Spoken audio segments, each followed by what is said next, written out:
ए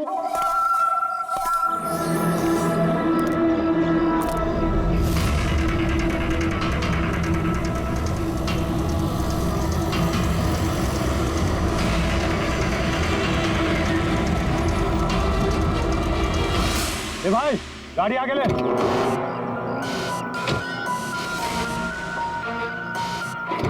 बोला ना तुझसे, गाड़ी आगे ले तो आगे ले। अरे भाई कैसे आगे लूं, गाड़ी खराब हो गई है ना। प्रॉब्लम बाद में देखना, धक्के मार के आगे लो पहले। बोले आप लोग भी मदद कीजिए। हम क्या मदद करो, तुम जल्दी। इस आदमी को मैं पहचानता हूँ सर, इसका मतलब हमारी इन्फॉर्मेशन एकदम सही है। यानी कि वो रूट नाम का कंप्यूटर हैकर इसी जगह पे होगा। और वो रूट जरूर कोई खतरनाक प्लानिंग कर रहा है सर। चाहे कुछ भी हो जाए, उसे जिंदा पकड़ना है, ये जानने के लिए कि उसका मिशन क्या है। और इस मिशन में तुम दोनों साइबर कॉप की आगे भी जरूरत लगेगी। तुम यस सर। यहाँ बाहर गेट पे खड़े रहना। ओके बाहर सर। नजर रखना। चलो।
तो कोई नहीं।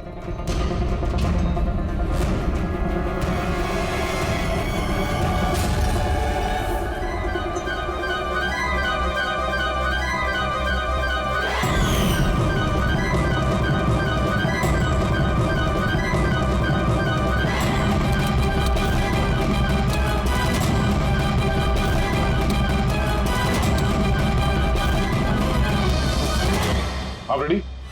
सर सब जगह देख लिया, यहाँ पे कोई नहीं है। खबर तो गलत नहीं हो सकती, यहीं कहीं होना चाहिए। चलो देखते हैं।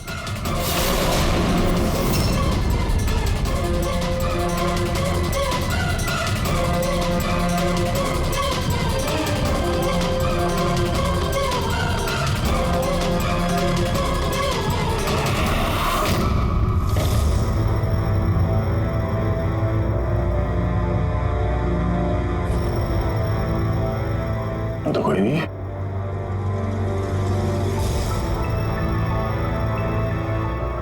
शहर अभी भी गर्म है, लगता है यहाँ पे कोई था अभी। मगर सर एंड मौके पे भाग कैसे निकला? सर हम लोग तो चारों तरफ से बंगले के अंदर घुसे, किसी को बाहर भागते हुए नहीं देखा है। सर हाँ सर ये मॉनिटर देखिए, सर ये तो घर के आसपास की फुटेज चल रही, कहीं हमें देख के भाग तो नहीं गया? हो सकता है, वो ज्यादा दूर नहीं गया होगा। जरा इस जगह को अच्छी तरह से चेक करो, और पूरी इस कंप्यूटर को चेक करो, देखो क्या मिलता है। तब तक मैं गेट पे जाके देखता हूँ।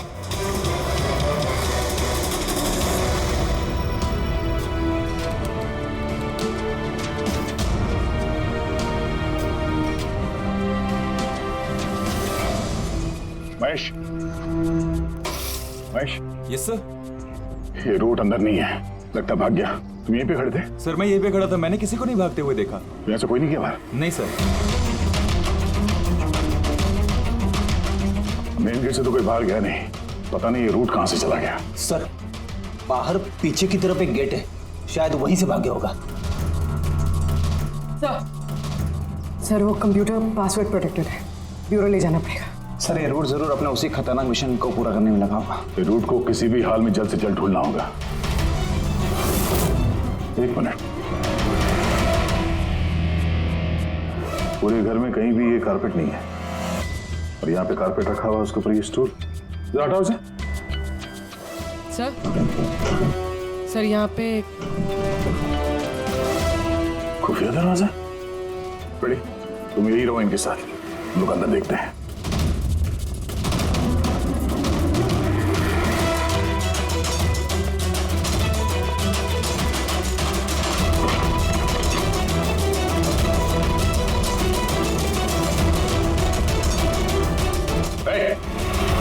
अब अगर अपने बचाव में कुछ कहना चाहती हो तो यही वक्त है। मुझे कुछ नहीं कहना, जो भी कहना मेरा वकील कहेगा। सर हमने इस रूट का कंप्यूटर सिस्टम एक्सेस कर लिया है और इंक्रिप्शन में भी सफल हुए हैं। कुछ पता चला? हाँ सर इसने पिछले कुछ दिनों में इंटरनेट पे भयानक वीडियोस पोस्ट किए। डार्क वेब पर sir. Actually dark web internet की एक ऐसी काली जगह होती है सर, जहाँ पर हर मुजरिम अपने गैरकानूनी कामों को एक टेक्नोलॉजी की मदद से अंजाम देता है, जैसे हथियारों की तस्करी हो, किडनी की चोरी या फिर किसी को मारने की सुपारी। सर ऐसा कोई भी काम नहीं है जो इस साइट पर नहीं होता है। समझ में ये बात नहीं आती, जब सब कुछ इतने खुले में होता है, सबको पता है, तो इसे रोकने के लिए हम कुछ करते क्यों नहीं? सर ये इतना आसान नहीं है। एक्चुअली इस साइट पर जाने के लिए आपको एक कंप्यूटर सॉफ्टवेयर की जरूरत होती है, जो चुनिंदा हाई प्रोफाइल मुजरिमों के पास ही होता है। जैसे कि ये रूट। Yes sir. और सर जैसे कि हमें पता है कि इस डार्क वेब पे आईपी एड्रेस और यूजर आईडी ये दोनों गुप्त रहते हैं। जरा दिखा कौन सा वीडियो डालें इस रूट ने।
अरे बाप रे, ये तो किसी डरावनी फिल्म का भयानक सीन है। ये सीन क्यों डाला डार्क वेब में? सर ये किसी फिल्म का सीन नहीं है, ये सब असली में हुआ है और किसी हीरोइन के साथ नहीं, बल्कि एक मासूम लड़की के साथ। जहां तक मुझे याद आ रहा है इसे स्नफ फिल्म कहते हैं ना? हाँ सर, बहुत बड़ी इंडस्ट्री है इन वीडियोस की। कौन है ये लड़की? मुझे नहीं पता। तुम जिम्मेदार हो इसकी मौत की? नहीं सर, मैं किसी की मौत की जिम्मेदार नहीं हूँ। मुझे तो बस पैसे दिए गए थे ये वीडियो डार्क वेब पे डालने के लिए, और मैंने बस डाल दिया। किसने दिए पैसे? मुझे नहीं पता। नहीं पता कहने से काम नहीं चलेगा। एक लड़की की जान गई है। सर मेरे यकीन कीजिए, ऑनलाइन पैसे ट्रांसफर किए गए थे मेरे अकाउंट में। किसने किए मुझे कुछ नहीं पता। पता नहीं है तो पता करो। कंप्यूटर की बहुत बड़ी महारथी हो ना, ये पता करना तुम्हारे लिए कोई मुश्किल काम नहीं है। पता करो।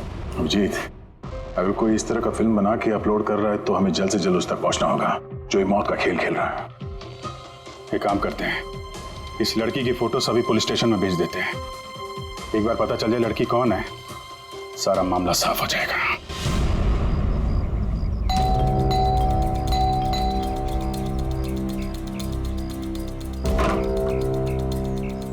जी कहिए, किससे मिलना है? ये रिया का घर है ना? हाँ, मैं उसका पापा। आइए। वो हम लोग सीआईडी से हैं। आपके लिए एक बुरी खबर है। आपकी बेटी रिया अब इस दुनिया में नहीं रही। पता है, मगर आप उसके मौत के 10 दिन बाद क्यों आए हैं ये सब बताने? आपको पता है कि आपकी बेटी रिया की मौत हो गई है? आप उस कार एक्सीडेंट की इन्वेस्टिगेशन के लिए आए हैं ना, तो आपको ये तो मालूम पड़ा होगा कि रिया का तो फ्यूनरल भी हो गया है। एक मिनट, आप किस कार एक्सीडेंट की बात कर रहे हैं? वही जिसमें हमारी रिया चल बसी है। शेयर टैक्सी में वो पुणे जा रही थी। नहीं, रिया की मौत कार एक्सीडेंट में नहीं हुआ है। ये क्या कह रहे हैं आप? एक मिनट, ये रिया है। हाँ, ये रिया ही है। एक्सीडेंट वाले दिन उसने यही कपड़े पहने थे। एक मिनट, सॉरी बाबू, लगता है कुछ कंफ्यूजन है। आप जरा बताइए कि आपकी बेटी रिया का कार एक्सीडेंट कैसे हुआ था? शेयर टैक्सी में वो पुणे जा रही थी, 7 और लोग भी थे उसके साथ। तो रास्ते में उसकी गाड़ी का बड़ा भयानक एक्सीडेंट हो गया। पूरी कार आग की लपटों में झुलस गई। मरने वालों के तो चेहरे तक पहचान में नहीं आ रहे थे। तो आप लोगों ने रिया को कैसे पहचाना? उसके सामान के जरिए बस हम उसे पहचान पाए। आपने ये नहीं बताया कि ये फोटो कब की है? वैसे हम लोगों को भी पता नहीं कि ये फोटो कब की है, पर पता चलते ही हम आप लोगों को बता देंगे। लगता है रिया का ये एक्सीडेंट सिर्फ एक दिखावा था, उसकी मौत की असली वजह को छुपाने के लिए। सर, अगर रिया का कार एक्सीडेंट एक दिखावा था, तो वो बाकी के 7 लोग जो उसके साथ गाड़ी में थे, कहीं वो भी रिया की तरह ही तो नहीं मारे गए? हो सकता है। सबके परिवार वालों से मिलना पड़ेगा। किस्मत अच्छी थी हमारी कि जो 7 लोग एक्सीडेंट में मारे गए थे, उनमें से एक का अंतिम संस्कार नहीं हुआ था। देखते हैं डॉक्टर सालुंके इस लाश से क्या सुराग निकाल पाते हैं। वैसे भी लाशें इतनी बुरी तरह से जल गई हैं कि चेहरा पहचान पाना मुश्किल है। भाई, तुम लोगों का शक एकदम सही था। ये लाश टोनी की नहीं। लग ही रहा था सर हमें, लेकिन ये कौन है कुछ पता चला? यार, ये तो पता नहीं लगा है कि ये लाश है किसकी, लेकिन ये पता चला है कि इस आदमी को कैसे मारा गया। मैंने इसके बॉडी का स्कैन किया तो पता लगा कि इसके पेट में चाकू का बहुत गहरा घाव है। चाकू से? हाँ, चाकू का। और मुझे लगता है उस चाकू के वार की वजह से ही इसकी मौत हुई। मतलब चाकू से मारा किसी और को और उसे टोनी बता के एक्सीडेंट का हिस्सा बना दिया। ये गैंग आखिर करना क्या चाहता है? और इस आदमी की मौत 3 हफ्ते पहले ही हुई है। एक कार एक्सीडेंट हुआ 10 दिन पहले। वही तो, मतलब कार जब एक्सप्लोजन में जलाई गई, उससे कहीं पहले इस आदमी की मौत हो चुकी। 3 हफ्ते से इसकी लाश संभाल के रखी थी ताकि इस भयानक खेल को अंजाम दिया जा सके। यार एक काम करते हैं, जहाँ पे एक्सीडेंट हुआ था वहीं पे चलते हैं, पता करते हैं एग्जैक्टली उस दिन हुआ क्या था। मैं तो मजे से कार चला रहा था सर, और रेडियो पे गाने सुन रहा था। तभी अचानक से मैं जोर का धमाका सुना। मैं तुरंत अपने कार से निकला और मैंने देखा कि मेरी सामने एक कार आग की लपटों में जल रही थी। मुझे समझ में नहीं आ रहा था कि मैं क्या करूं। तो ये कितने बजे की बात होगी? सर, मुझे लगता है कुछ शाम के 5 बजे होंगे। है? ये कैसे हो सकता है? सर, एक सेकंड। सर, ये टोल नाके की फुटेज देखिए सर। यहाँ पे तो गाड़ी 3:30 बजे क्रॉस हुई थी। फिर ये जगह वहाँ से 20 किलोमीटर दूर ही है सर। तो 20 किलोमीटर का सफर तय करने में 1.5 घंटे तो नहीं लगने चाहिए। रास्ते में कोई ढाबा होटल भी नहीं है, कोई चाय वाय के लिए रुक जाए जहाँ पे? एग्जैक्टली। तो उस हिसाब से गाड़ी को यहाँ पे 4 बजे पहुँच जाना चाहिए था, मगर यहाँ पे एक्सीडेंट हुआ 5 बजे। इसका मतलब है ये जुर्म इस 1 घंटे में ही हुआ है। तो गाड़ी को उस समय कहीं ले जाया गया और उन सबको उतार के उसमें 7 लाशें रख दी गई। और उसके बाद गाड़ी को यहाँ पे लाके ब्लास्ट करवा दिया। सब प्लान था। सर, ऐसा लगता है इन सब लोगों को वहीं लेके गए हैं जहां पर रिया को लेके गए थे, वो स्नफ फिल्म बनाने के लिए। जगह जल्द से जल्द ढूंढनी होगी यार। कुलवी ने एसएमएस भेजा तो किसी पेड़ की फोटो है। हाँ पूर्वी। सर ये पेड़ जिसकी फोटो भेजी है मैंने, इसे मोरिंगा ओलिफेरिया कहते हैं सर। हाँ सर ठीक ऐसा ही पेड़ रिया वाले फुटेज में भी है। ये देखिए सर, उस फुटेज का स्क्रीनशॉट भेज रही हूँ मैं।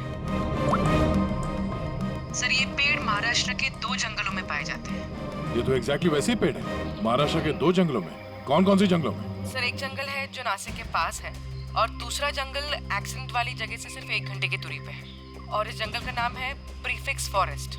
जरूर ये मौत का खेल इस प्रीफिक्स जंगल में ही हुआ है। प्रीफिक्स फॉरेस्ट तो काफी बड़ा जंगल है यार, मीलों तक फैला हुआ है। फॉरेस्ट ऑफिसर की मदद लेनी होगी।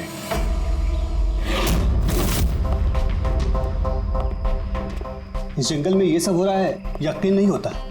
क्या आपकी इंफॉर्मेशन पक्की है ऑफिसर? पक्की नहीं होती तो यहाँ तक आते नहीं हम लोग। आप बताइए, कुछ हाल फिलहाल में ऐसी कोई घटना आप लोगों ने कुछ सुनी हो, कुछ देखी हो, जंगल के अंदर कुछ हुआ हो? बिल्कुल नहीं, और अगर ऐसा कुछ होता तो हम जरूर उस पर ध्यान देते। चलो कोई नहीं, फिर भी अपनी तसल्ली के लिए एक बार हम जंगल देखना चाहेंगे। श्योर। वैसे सर आप लोग पूरा जंगल देखना चाहेंगे? क्योंकि मीलों तक फैला हुआ है ये, इसमें काफी वक्त लग सकता है। नहीं, हम पूरा जंगल नहीं देखेंगे। हमें जंगल का वो हिस्सा दिखाइए जहाँ पे कोई आता जाता नहीं है, क्योंकि अक्सर सुनसान इलाकों में ही जुर्म पनपता है। Okay officers. विनोद, मेघना, इन्हें जंगल के उन इलाकों की दिखाने की जिम्मेदारी आपकी है। ओके? जी सर। Yes sir. सर एक सेकेंड। सर ये देखिए, सर ये जंगल का सबसे घना और सुनसान इलाका है। मेरी समझ से हमें यहीं से शुरू करना चाहिए। ठीक है, देखते हैं।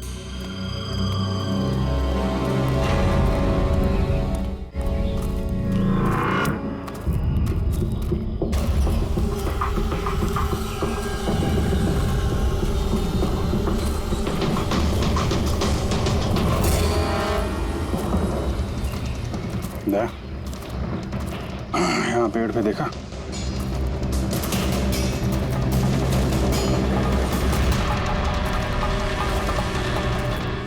छोटा सा कैमरा। मतलब हम लोग सही जगह पे आ गए हैं। यही वो जगह है जहाँ पे वो फिल्म बनाई जा रही है। कैमरा ऊपर भी है, उस तरफ पैंट है।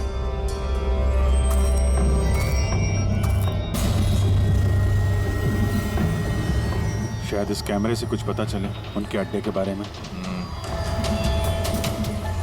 नहीं अभिजीत, ये तो हाई एंड वायरलेस कैमरा है। इसके जरिए पता लगाना मुश्किल है कि इसमें जो स्टोर्ड फुटेज है वो कहाँ से ब्रॉडकास्ट हो रहा होगा, और इस जंगल में पता नहीं और कितने कैमरास हैं। देखते हैं, आगे शायद कोई कैमरा मिल जाए जिससे कुछ पता चले।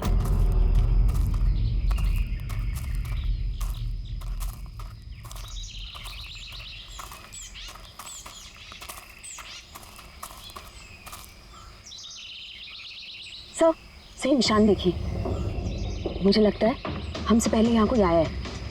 हम लोग सही डायरेक्शन में जा रहे हैं।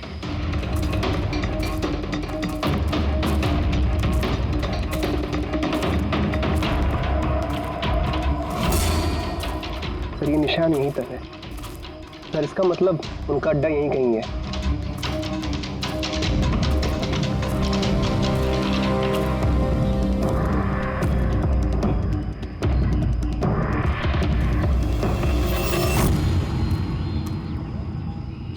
सर जल्दी आइए। एक मिनट सर, एक सेकंड। घबराओ मत, हम लोग सीआईडी से हैं। उठो उठो। सर आप लोग सीआईडी से, मुझे बचा लीजिए सर।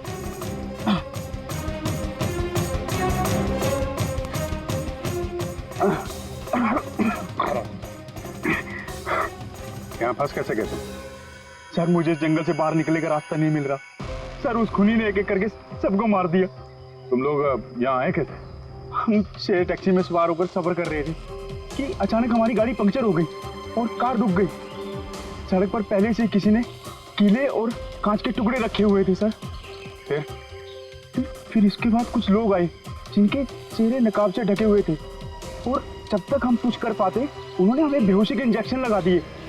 और जब मुझे होश आया तो मैं इस घने जंगल में था सर। मैं ही जानता हूँ कि इस जंगल में मैं भूख प्यास से कैसे रहा हूँ। कभी लकड़ी खाई तो कभी पेड़ के पत्ते, और जब भी किसी के चिल्लाने की आवाज़ आती तो समझ जाता किसी की जान चली गई। यहाँ जगह जगह कैमरे लगे हुए हैं। तुम्हारी किस्मत अच्छी थी कि तुम उनके पकड़ में नहीं आए। सर पकड़ इसलिए नहीं पाए क्योंकि उन्होंने एक कैमरा मेरे कमीज के बटन में लगाया हुआ था और वो बटन मैंने तोड़कर फेंक दिया। शायद इसी वजह से वो मुझे ढूंढ नहीं पाए। तुम्हें अंदाजा है कि बाकी के लोगों में कितने लोग जिंदा हैं अभी तक? मालूम नहीं सर, पर कल रात जब मैं पेड़ पर बैठा हुआ था मुझे किसी के चीखने की आवाज़ आई थी। न जाने वो उनको घायल कर रहे हैं या फिर जान से मार रहे हैं सर। किस तरफ से आवाज़ आई थी, कौन सी दिशा से, कुछ याद है आपको? मेरे पेड़ इस तरफ, शायद उस तरफ से सर।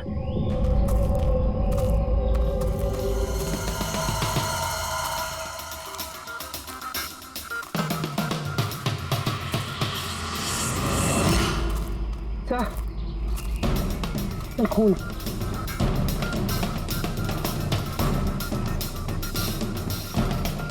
तो यहाँ पर भी। इसका मतलब उनमें से कोई घायल है। किस तरफ गया होगा? सर ये देखिए, खून के कुछ निशान इस तरफ भी जा रहे हैं। इस तरफ भी खून का निशान है और इस तरफ भी, दोनों तरफ है। दोनों तरफ देखना पड़ेगा। पंकज, पूर्वी, तुम लोग इधर देख लो, हम लोग इधर देख लेते हैं। विनोद, तुम इनके साथ जाओ और हाँ, हर आधे घंटे में अपडेट देते रहना, ठीक है? आप आइए।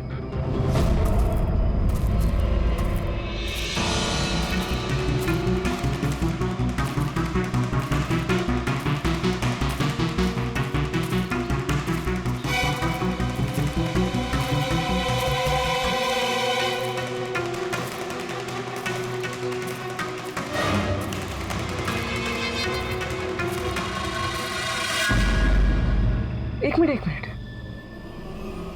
वो क्या है?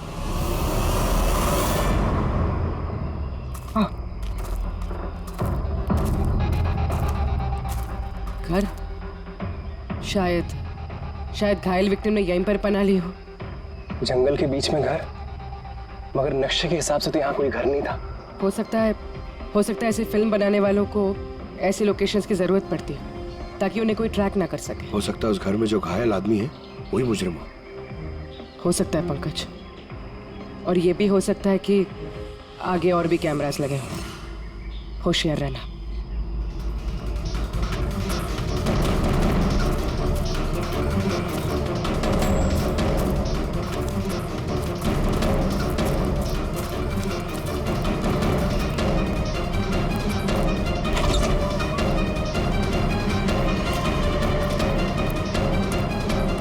पंकज, टॉर्च।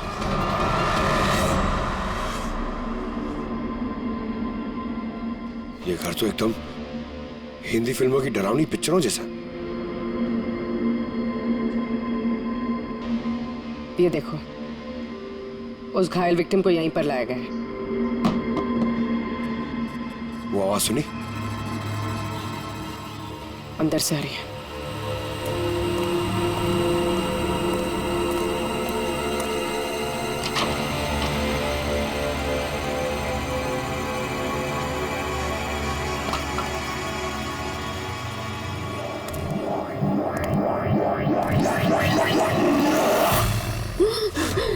नहीं, छोड़ दो मुझे जाने दो। बाहर आओ। मेरे पास मत आना, मैंने कुछ नहीं किया। देखो, हम लोग सीआईडी से, घबराओ मत। आओ, कुछ नहीं होगा तुम्हें। अच्छा अच्छा।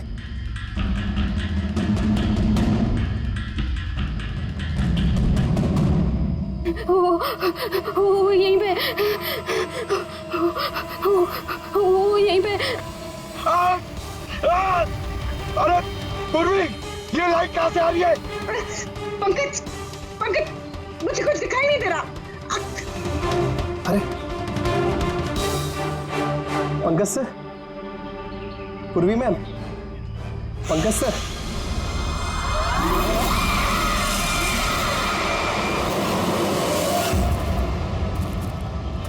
सर, खून के निशान तो यहाँ के खत्म हो गए।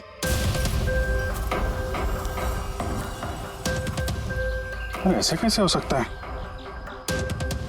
घायल आदमी अगर यहाँ पर आएगा तो यहाँ से अचानक कैसे गायब हो जाएगा? शायद वो मुजरिमों के हाथ लग गया यहाँ इस पॉइंट पे पहुंचने के बाद। हो सकता है। पता नहीं मोहित के अलावा और कोई है जिंदा कि नहीं। 1 घंटा हो गया तो पूर्वी और पंकज का कोई फोन कॉल नहीं है।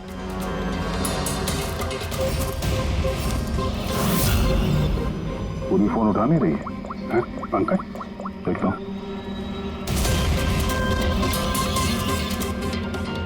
पंकज भी फोन नहीं उठा रहा है। अरे यार, किसी मुसीबत में नहीं है दोनों? चलो चल के देखते हैं। चलो। यहाँ पे खून इस तरफ गए थे।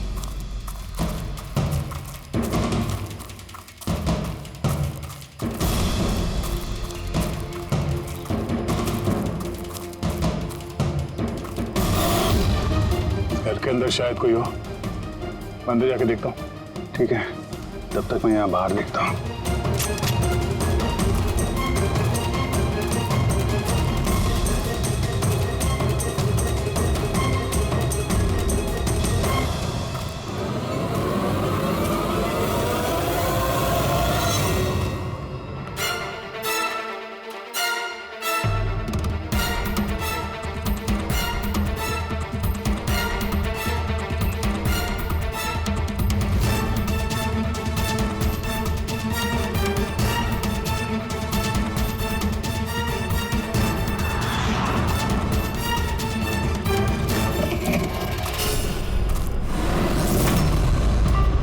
पंकज कब आएगा?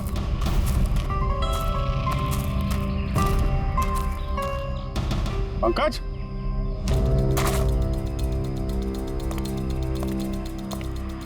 पंकज,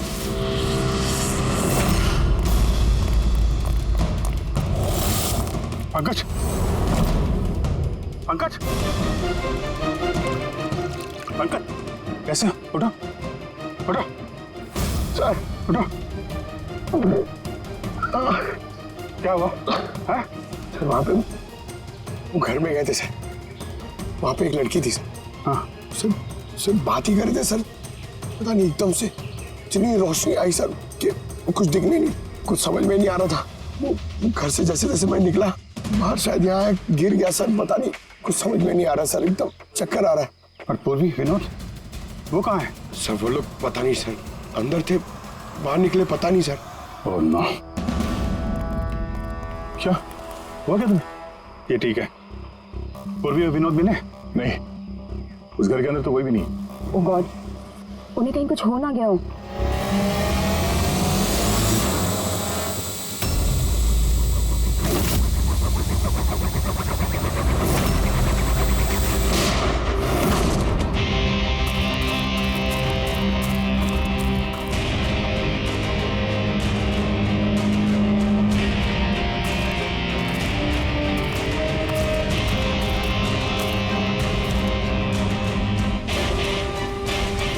ये सब तो बड़ा मुश्किल होता जा रहा है। हमें वापस जाना होगा। चलो।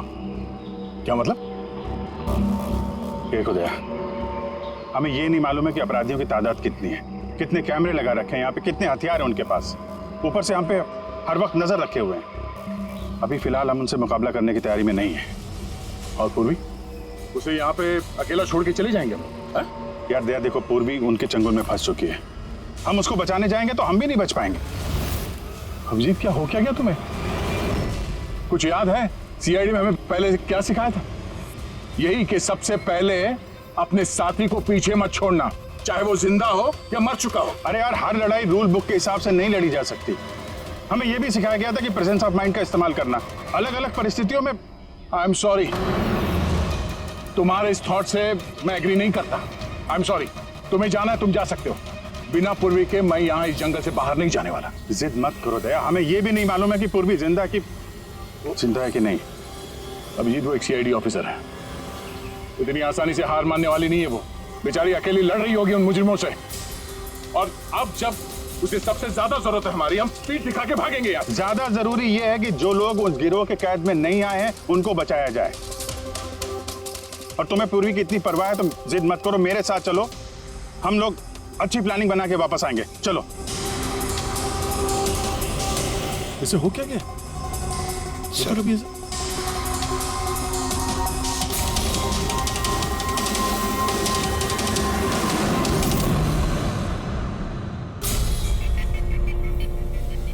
सीआईडी के इतिहास में ऐसा पहली बार हुआ होगा कि सीआईडी किसी से डरकर दुम दबाकर भाग गई।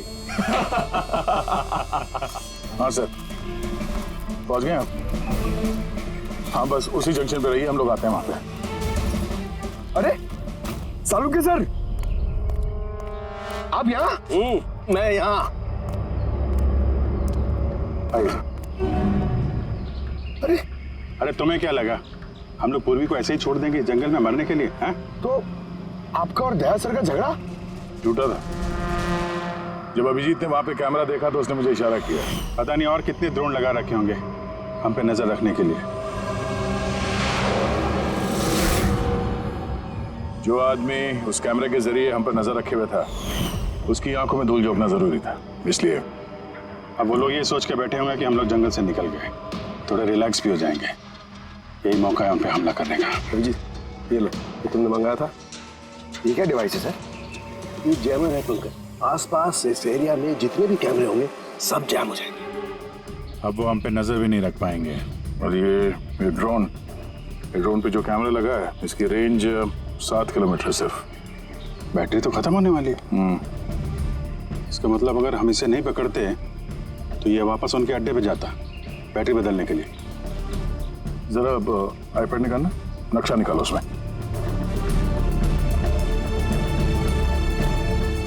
ये वो जगह है जहाँ पे हमें ये ड्रोन मिला था। और इसके पास ही वो बंगलो है, लगता है यही होगा मुजरिम का ठिकाना। तो चलते हैं, चल के आजाद कराते हैं पूर्वी और बाकी जो जिंदा बचे हुए लोग हैं उनको। चलो। नहीं सर, आप मेघना और मोहित आप लोग यहीं पे रुकिए, हम लोग देखते हैं।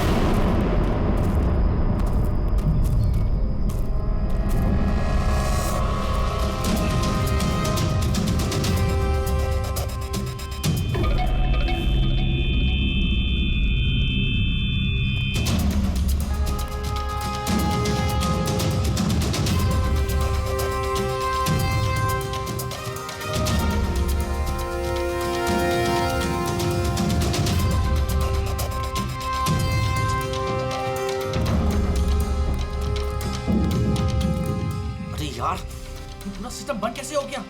देख कुछ जैसे आवाज आ रही है। कैसे हो सकता है पूरा सिस्टम?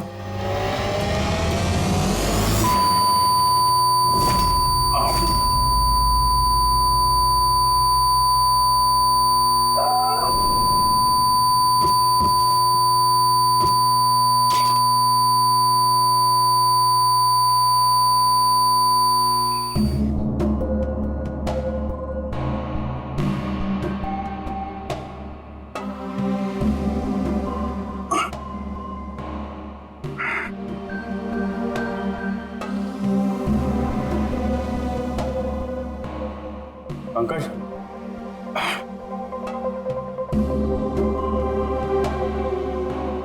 पंकज, हमारे स्वागत की पूरी तैयारी कर रखी थी इन लोगों ने। सर ये लोग अगर हमें मारना चाहते तो पहले ही मार देते। हमें मारते हुए क्या ये फिल्म बनाना चाहते हैं?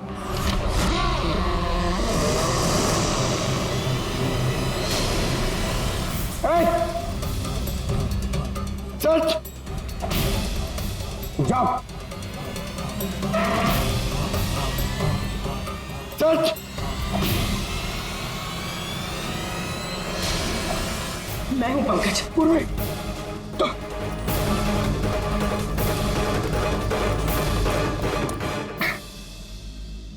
तुम ठीक हो? हाँ सर। वो लोग किधर हैं? सर उस तरफ।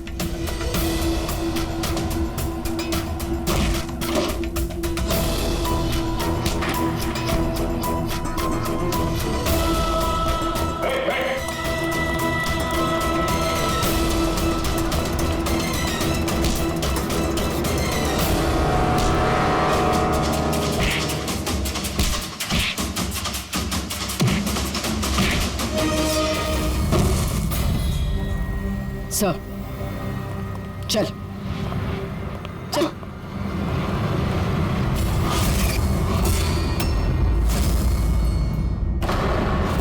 मेघना तुम? वाह, हमें तो लग रहा था कि हम मुजरिमों की आंखों में धूल झोंक रहे हैं। अब किसे पता था कि हम मुजरिम को अपने साथ ही लेके घूम रहे हैं। आप लोग यहाँ कैसे? किसने छुड़ाया आप लोगों को? सीआईडी को कैद करना इतना आसान नहीं। मौका देखते ही मैंने वो खिड़की तोड़ी और वहां से बाहर निकल गई।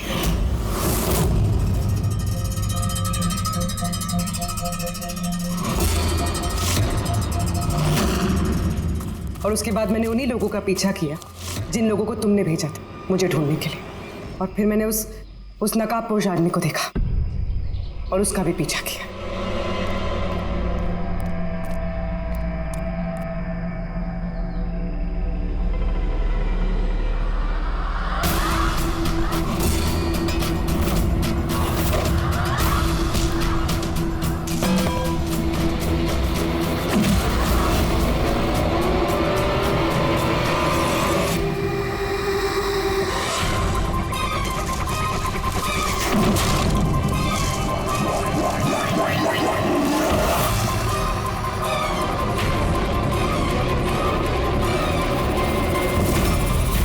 कुछ देर बाद जब मुझे होश आया तो मैंने देखा कि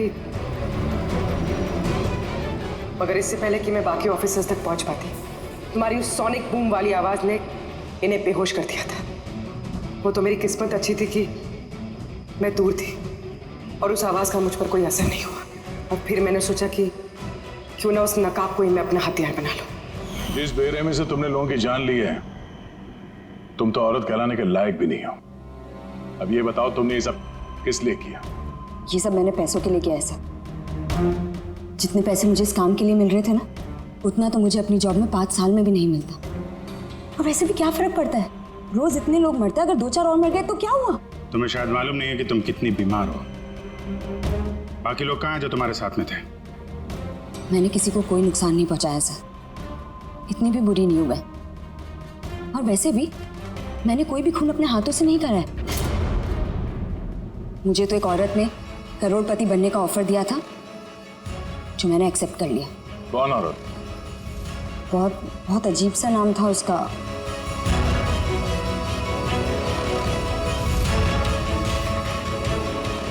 रूट।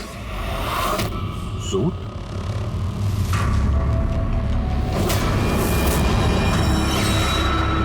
तो रूट है इस सब के पीछे मास्टरमाइंड।